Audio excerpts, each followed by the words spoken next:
Kembali di Sapa Indonesia Pagi bersama saya Asri Gunawan. Saudara, Litbang Kompas akan menyelenggarakan hitung cepat di 4 wilayah pilkada, yakni Jakarta, Jawa Barat, Jawa Tengah, dan Jawa Timur. Persiapan pun terus dilakukan untuk menyajikan data yang akurat untuk masyarakat.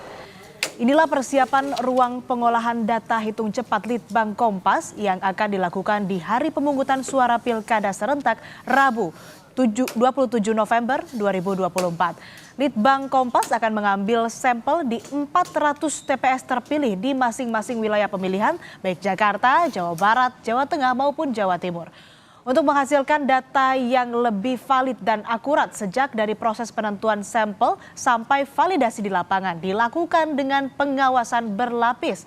Sumber pendanaan seluruh kegiatan hitung cepat Litbang Kompas berasal dari anggaran harian Kompas.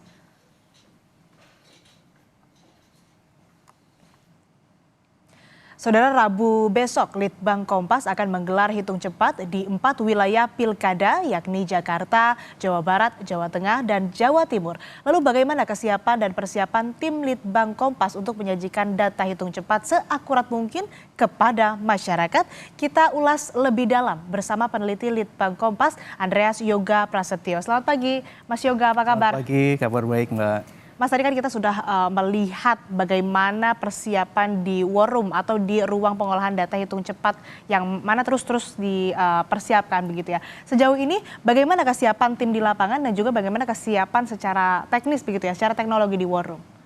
Baik, terima kasih. Untuk pagi ini kami dari tim Litbang Kompas itu sudah berada di 1.600 lokasi TPS. Di pagi ini teman-teman yang membantu kami di tenaga lapangan itu wajib mendatangi lokasi TPS di mana mereka besok akan bertugas. Nah, kemudian nanti siang teman-teman di pusat data itu akan melakukan simulasi. Jadi akan menggabungkan hasil survei yang dilakukan oleh teman-teman di lapangan, kemudian mereka akan melakukan simulasi mengirim foto dan data ke pusat data. Ini akan dilakukan hari ini H-1. Itu sejauh ini persiapan yang kita lakukan sampai nanti siang. Kalau logistiknya sudah siap semua di war room? Sudah Mbak. Karena kita melakukan hitung cepat ini sebagai sebuah metode survei. Jadi kita akan melakukan penghitungan persentase hasil pemungutan suara di 1.600 TPS yang dipilih secara acak melalui metode statistik. Jadi ini hitung cepat ini kalau kita lihat prosesnya ada 3. Yang pertama kita mengumpulkan data TPS di lapangan, kemudian kita memverifikasi data itu di pusat data, kemudian kita melakukan konfirmasi dulu ke petugas TPS-nya.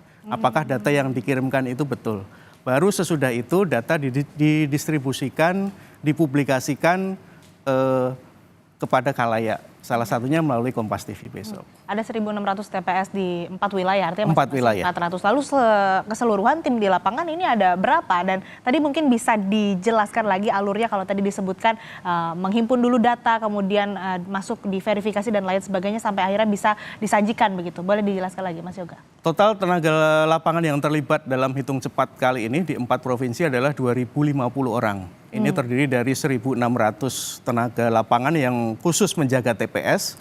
Kemudian nanti ada juga koordinator lapangan, ada 280 mereka yang membackup tenaga lapangan. Kemudian di tenaga pusat data itu ada 168 orang tenaga yang menjaga data dari aliran dari TPS dan diverifikasi di pusat data. Selain itu kita juga membuka pusat data kecil atau kami biasa disebut mini war room itu di 3 kota yaitu Semarang, kemudian Bandung dan Surabaya. Nah, kalau kita lihat prosesnya tadi memang metode ini menghitung persentase hasil pemungutan suara di TPS terpilih. Kemudian teman-teman yang di lapangan akan mengirimkan data itu melalui perangkat elektronik ke pusat data. Data yang dikirimkan itu juga harus dilengkapi dengan bukti-bukti yang sudah kita syaratkan, yaitu bukti foto hasil penghitungan suara yang sudah diverifikasi oleh petugas pemilihan setempat atau PPS. Nah, dari data itu kemudian kita konfirmasi lagi. Kita melakukan konfirmator ke petugas TPS-nya. Kita hubungi lewat telepon, apakah benar data yang dikirimkan oleh tenaga lapangan ini sudah valid. Sesudah valid baru kita berani publish. Seperti itu kira-kira Mbak proses. Oke, ini timnya dari mana saja Mas? Di Jakarta semua atau bagaimana? Karena kita pakai 4 provinsi, jadi kita sebar tim di 4 provinsi itu, masing-masing ada 400 TPS yang kita jaga, berarti ada 400 orang yang menjaga TPS, satu TPS, 1 orang.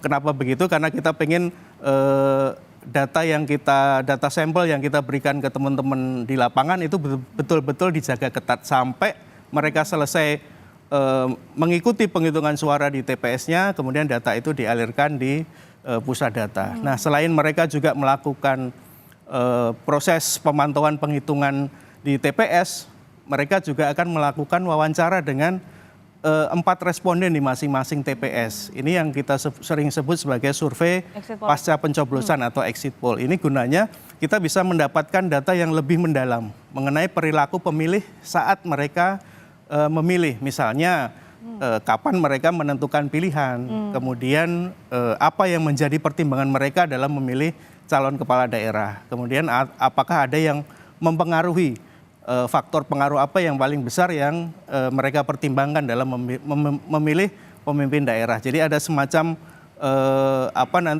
analisis yang lebih komprehensif mengenai pemilu pilkada kali ini. Gitu. Ini tadi petugasnya apakah dari masyarakat, mahasiswa atau dari mana? Kebanyakan yang kita rekrut adalah mahasiswa. Mahasiswa. Prosesnya kalau kita melihat rangkaian proses panjangnya, hitung cepat kali ini kan kita awali dengan survei pra-pilkada. Jadi kita melakukan 2 kali survei di bulan Juni dan bulan Oktober. Nah, saat-saat itulah kita melakukan berbagai macam persiapan. Salah satunya adalah merekrut tenaga lapangan. Biasanya kita mengambil dari mahasiswa-mahasiswa di sekitar tempat TPS. Gunanya apa? Ketika mereka melaksanakan tugas, mereka juga masih bisa memberikan hak pilihnya. Kalau toh misalnya jauh, radius yang bisa kita toleransi sekitar 15 menit atau 30 menit dari tempat dia bertugas. Jadi misalnya dia mau memberikan suara dulu, kemudian nanti baru bertugas, atau sebaliknya dia bertugas dulu, kemudian di sela-sela istirahat sesudah melakukan proses exit poll dan sambil menunggu hitung cepat, dia bisa memberikan hak pilihnya dulu. Oke, ini seperti di gambar yang disajikan juga tadi, prosesnya akan sama seperti ini, Mas Yoga, nanti? Iya, betul. Jadi kita memang ada dua pekerjaan besar yang kita lakukan. Yang pertama, di pagi hari itu kita akan melakukan wawancara dengan responden sesudah mereka mencoblos. Kemudian siang hari mulai jam 13 ketika TPS ditutup dan kemudian petugas PPS mulai menghitung suara, kita akan melakukan pemantauan hasil pemungutan suara di TPS terpilih itu. Nah, hasilnya kemudian teman-teman interviewer, teman-teman tenaga lapangan akan mengirimkan melalui perangkat elektronik ke pusat data. Oke, untuk hitung cepat ini sampai ke kesimpulan begitu ya. Kira-kira berapa lama prosesnya sampai akhirnya Litbang Kompas memiliki atau memberikan kesimpulan dari hasil tersebut dari ditutupnya TPS begitu?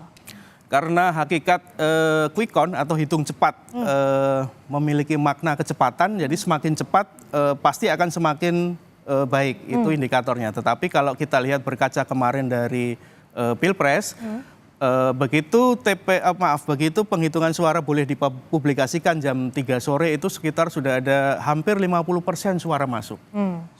Dan kemudian proses penambahan penghitungan itu tidak sampai 1 jam itu sudah mencapai batas aman yang kita tentukan sekitar di atas 60% atau 80%, kemudian sebarannya juga sudah merata, kemudian datanya stabil. Sekitar jam 4 kemarin waktu Pilpres itu kita sudah bisa memberikan pengumumannya. Oke, Litbang Kompas kan ini sebetulnya punya sejarah yang panjang ya, sejak 2007 melakukan hitung cepat. Di Pilkada serentak 2024 ini ada kendala lain atau yang baru begitu dialami? Ya, ini mirip dengan apa yang dialami oleh seluruh masyarakat Indonesia, termasuk mungkin oleh KPU, Bawaslu, bahwa pilkada serentak kali ini merupakan sejarah baru. Di mana pilkada itu dilakukan serentak. Sebelumnya kan bergelombang ya Mbak, dari tahun 2005 ketika muncul, kemudian pemerintah mulai menata 2015, ada 4 gelombang, kemudian tahun 2024 lah dimulai pilkada serentak.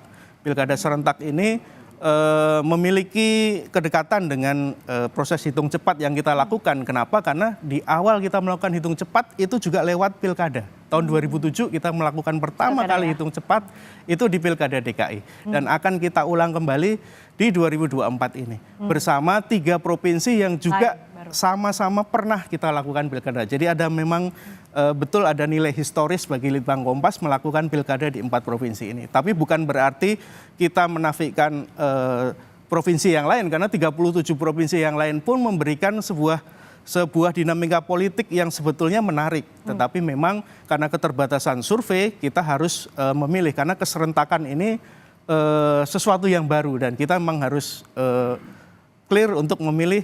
Ada 4 provinsi yang menurut kami menjadi daya tarik politik di masyarakat.